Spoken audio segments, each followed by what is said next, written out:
کام صرف رضائے خدا کے لیے انجام دیں۔ اگر خدا کی رضا حاصل ہو جائے تو انسان کا دل بہت ہلکا اور پاکیزہ ہو جاتا ہے۔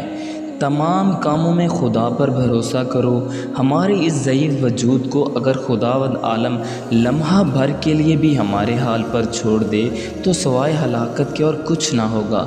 ہمیشہ خدا کی یاد میں رہو، خدا ہی سے ہر چیز مانگو، آنسو بہاؤ اور خوب بہاؤ، یہ سوچ کر نہیں کہ ہماری خواہشات پوری نہیں ہوتی، بلکہ یہ سوچ کر کہ ہم اپنی خواہشات کے کس قدر غلام بن چکے ہیں۔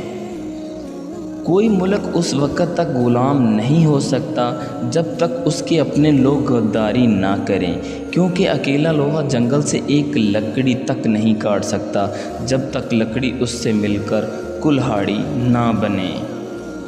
زندگی میں خود کو کبھی کسی انسان کا عادی مت بنانا، کیونکہ انسان بہت خود غرض ہے۔ جب آپ کو پسند کرتا ہے تو آپ کی برائی بھول جاتا ہے، اور جب آپ سے نفرت کرتا ہے تو آپ کی اچھائی بھی بھول جاتا ہے۔ یہ انسان کسی انسان کی نرمی اس کی کمزوری کو ظاہر نہیں کرتی، کیونکہ پانی سے نرم کوئی چیز نہیں ہے، لیکن پانی کی طاقت چٹانوں کو بھی ریزہ ریزہ کر دیتی ہے۔ بس رب کی شکر گزاری کرتے رہو، جو ہمیشہ ہمیں ہمارے اعمال کے حساب سے نہیں بلکہ اپنی رحمتوں کے حساب سے نوازتا ہے۔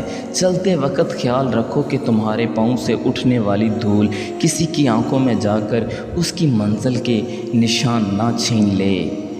تم یہ تو کہتے ہو کہ حضرت محمد صلی اللہ علیہ وآلہ وسلم کی امت ہو، لیکن تم لوگ آپ صلی اللہ علیہ وآلہ وسلم کی سنتوں پر عمل پیرا نہیں ہوتے۔ یا اللہ، دل میں عشق مصطفیٰ، دنیا میں محبت مصطفیٰ، پاکستان میں نظام مصطفیٰ، قبر میں معرفت مصطفیٰ، حوض کوثر پر جام مصطفیٰ، پل صراط پر دامن مصطفیٰ، آخرت میں شفاعت مصطفیٰ اور جنت میں رفاقت مصطفیٰ عطا فرما۔ آمین۔ ہر چیز اپنے وقت میں اچھی لگتی ہے۔ نیکی کمانے کا صحیح وقت جوانی ہے۔ ہم نیکی اس وقت کرتے ہیں جب ہم برائیاں کرنے کے قابل نہیں رہتے۔